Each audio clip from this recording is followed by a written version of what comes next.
समय पर परिपूर्ण ढंग से चमकता है। वैसे 12 बजे हम आ रहे हैं तो 12 बजे माने परिपूर्ण परमात्मा ये संकेत कर रहा है कि जैसे सूर्य परिपूर्ण है वैसे मैं भी परिपूर्ण हूं।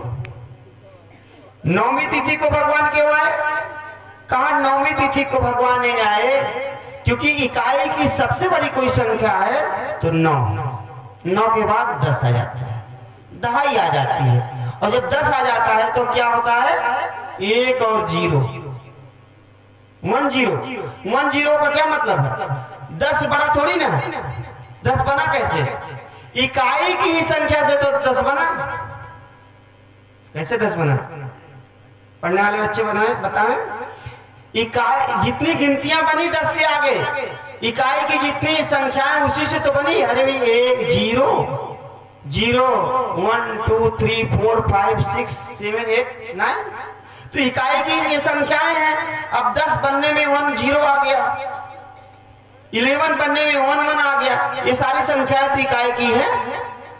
तो कहने का मतलब भगवान 9 को इसलिए चुना, नौमी तिथि को इसलिए चुना कि नौमी तिथि जो है 9 का जो अंक है ये सबसे बड़ा है। इसके बाद कोई बड़ा नहीं है। इसके बाद की कोई संख्या है ही नहीं बड़ी इकाई में। और इकाई के बाद जो संख्याएं बन रही हैं वो दहाई की जो बन रही हैं वो इकाई से लेकर बन रही हैं, इसलिए वो बड़ी नहीं है। बड़ी है तो 9 की संख्या बड़ी है। तो इसलिए भगवान अपने आप को दर्शाना चाह रहे हैं कि नौमी को मैं इसलिए आ रहा हूं कि हमसे बड़ा कोई नहीं है। इसलिए भगवान ने नौमी का तिथि चुना। नौमी तिथि मधुमास पुनीता, शुक्ल पक्ष। शुक्ल पक्ष को भगवान आए। शुक्ल पक्ष का आने का क्या अर्थ है?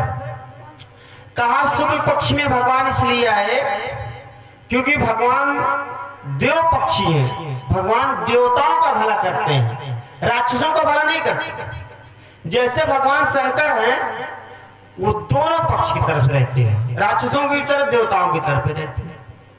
रावण ने वरदान मांगा, शिव जी ने दे दिया। भस्मासुर ने वरदान मांगा, शिव जी ने दे दिया। हिरण्यकश्यप ने वरदान मांगा, शिव जी ने दे दिया। जितने राक्षस हैं किससे वरदान मांगते हैं? शिव जी से। वो भगवान विष्णु से वरदान नहीं मांगते हैं। क्यों? क्योंकि भगवान जो है वो राक्षसों को पसंद नहीं करते और राक्षस लोग उनकी तपस्या नहीं करते हैं। जितने राक्षस लोगों ने वरदान मांगा वो केवल शंकर भगवान से वरदान मांगा। और राक्षस लोग शंकर भगवान से वरदान मांग करके सृष्टि का प्रलय करने के लिए तैयार है। देव कर्म का नाश करते हैं तब भगवान को अवतार लेना पड़ता है। तो कहने का मतलब ये है कि ठाकुर जी जो हैं ये देव पक्षी, मूल रूप से देव पक्षी हैं, इसलिए इन्होंने शुक्ल पक्ष में अवतार लिया। कृष्ण पक्ष को नहीं चुना, शुक्ल पक्ष में अवतार लिया।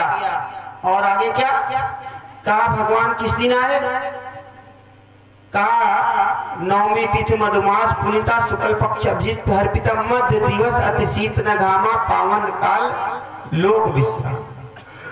भगवान मंगलवार को आए। मंगलवार को भगवान जन्म लिया। मंगलवार को भगवान जन्म क्यों लिए? कहा मंगलवार को भगवान इसलिए जन्म लिए क्योंकि मंगल जो है भगवान यहाँ एक अपने अंदर एक नकारात्मक गुण रखना चाहते हैं। अगर उसे तो सकारात्मक दृष्टि से बताई जा सकती है, लेकिन ज्योतिष की दृष्टि में आपको बात कर रहा हूं। भगवान यहाँ क्योंकि मंगल एक क्रूर ग्रह है। मंगल, शनि, राहु, केतु ये क्रूर ग्रह। जिसका मंगल प्रबल होता है वह व्यक्ति खूनी होता है। ध्यान दीजिए, वो खूनी होगा, वो मतलब उसका एक आध दो मर्डर वो जरूर करेंगे। हम लोग देखते हैं जब नक्षत्रों में और हस्ती रेखा वगैरह में, तो अगर मंगल प्रबल है तो वह व्यक्ति मर्डर जरूर करेगा। और राम जी मंगलवार को आए, तो मंगलवार को आने का क्या मतलब है? तो मंगलवार को भगवान इसलिए आए कि भगवान अपने अंदर क्रूरता को लाना चाहते थे। क्रूरता किसके प्रति? कहा क्रूरता संसार के प्रति नहीं, संतों के प्रति नहीं, किसके प्रति? राक्षसों के प्रति। क्योंकि राक्षसों को मारने के लिए अगर भगवान क्रूर नहीं बनेंगे तो राक्षस कैसे मरेंगे। इसीलिए रावण का समूल नाश भगवान ने कर दिया। रावण का समूल नाश भगवान ने कर दिया, क्योंकि मंगल ग्रह जो भगवान के ऊपर प्रभावी था तो भगवान के अंदर क्रूरता थी, इसलिए भगवान ने रावण के एक भी वंश को नहीं छोड़ा। कैसी देसी कहावत है कि 1 लाख पूत 1.25 लाख नाती, कहीं रावण घर दिया न बाती। भगवान ने किसी को छोड़ा नहीं। इसका मतलब मंगलवार को या भगवान आए तो उन्होंने अपने अंदर अपने ग्रहों में मंगल को प्रबल इसलिए बनाया कि हम मंगल को प्रबल अगर नहीं बनाएंगे तो रावण का कुल खानदान बच जाएगा। इसलिए मंगल को मतलब अपने मंगलवार को चुना। तो ये 5 ग्रह 4 ग्रह राहु केतु मंगल शनि क्रूर ग्रह, तो भगवान ने शनि को नहीं चुना। क्यों शनि को नहीं चुना? क्योंकि शनिवार को भगवान चुनते तो शनि ये शिव जी के मित्र हैं, तो शिव जी के मित्र हैं तो भगवान और शिव जी का ये शिव जी जो है रावण शिव जी के तपस्या से ही बलवान बना हुआ है। तो अगर भगवान शनिवार को चुनते तो शनिवार को चुनने के नाते रावण के प्रति राम जी के मन में उदारता आ जाती है, क्योंकि नक्षत्रों का बहुत प्रबल प्रभाव होता है। अगर नक्षत्र गड़बड़ है तो पिता ही पुत्र का दुश्मन बन जाएगा, और नक्षत्र अगर अच्छे हैं तो दुश्मन भी एक हो जाएंगे। ये भी ध्यान दीजिएगा। तो भगवान ने शनिवार को इसलिए नहीं चुना क्योंकि अगर भगवान शनि को चुनते तो रावण के प्रति उदारता आ जाती, क्योंकि शनि शिव जी के परिवार के हैं और शिव जी के परिवार के होने के लिए रावण भी शिव जी के परिवार का है।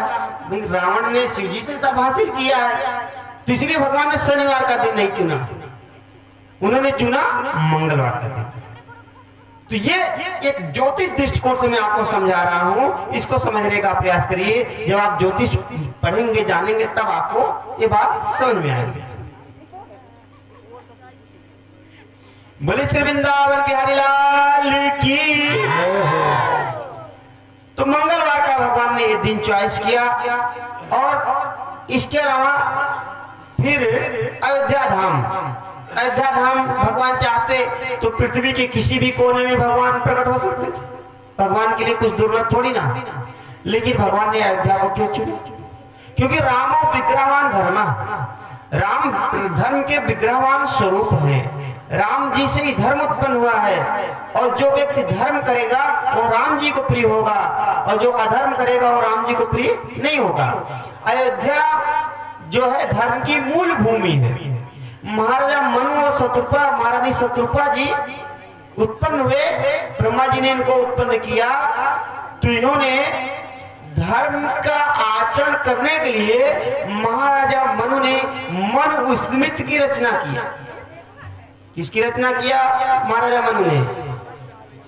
जोर से बोलिए, अब तो हम ना नींद आ सकता।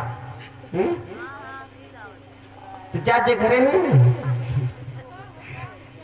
टाफी चक्कर में बैठे हैं क्या सब लोग?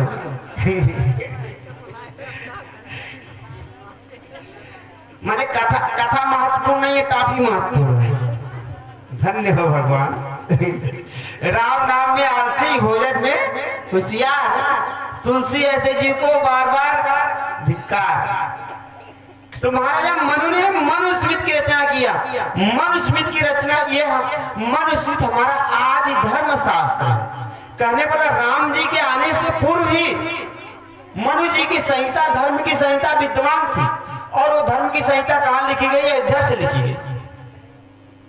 धर्म की संहिता अयोध्या से लिखी गई, और अयोध्या में जितने भी सत्य और धर्म के एग्जाम्पल मिलते हैं वो अयोध्या से ही मिलते हैं। महाराजा हरिश्चंद्र, लोग कहते हैं क्या आप सत्यवादी राजा हरिश्चंद्र हैं? तो महाराजा हरिश्चंद्र अयोध्या के राजा थे हमारे। महाराजा सगर अयोध्या के राजा, महाराजा अंशुमान, महाराजा भगीरथ, ये सब अयोध्या के राजा। इन लोगों ने पूरे विश्व में धर्म की पताका फहराया। तो अयोध्या धर्म की मूल भूमि है और भगवान राम धर्म के विग्रहवान स्वरूप हैं। इसे धर्म की मूल भूमि पर भगवान अवतार लेंगे, क्योंकि जहाँ धर्म होता है वहीं भगवान का अवतार होता है। इसलिए भगवान अयोध्या और कहीं नहीं गए। और ये भी बता दें, जब भी भगवान आएंगे अयोध्या ही आएंगे, दूसरी जगह नहीं जाएंगे। क्यों? क्योंकि अयोध्या सतयुग से लेकर के आज तक धर्म भूमि है। अयोध्या सतयुग से लेकर आज तक धर्म भूमि है। वहां से आज भी धर्म की शिक्षा लोगों को मिलती है। वहां अगर देश का प्रधानमंत्री भी आता है ना, तो संतों को दंडवत प्रणाम करता है, उनका पैर छूता है, क्योंकि ये धर्म भूमि है अयोध्या हमारी। इसलिए राम जी ने अयोध्या में अवतार लिया। अयोध्या की महिमा इसलिए अपरंपार। तो ये कुछ विशेष बातें हैं, विशेष चीजें हैं जो मैंने आपको दिग्दर्शन कराया।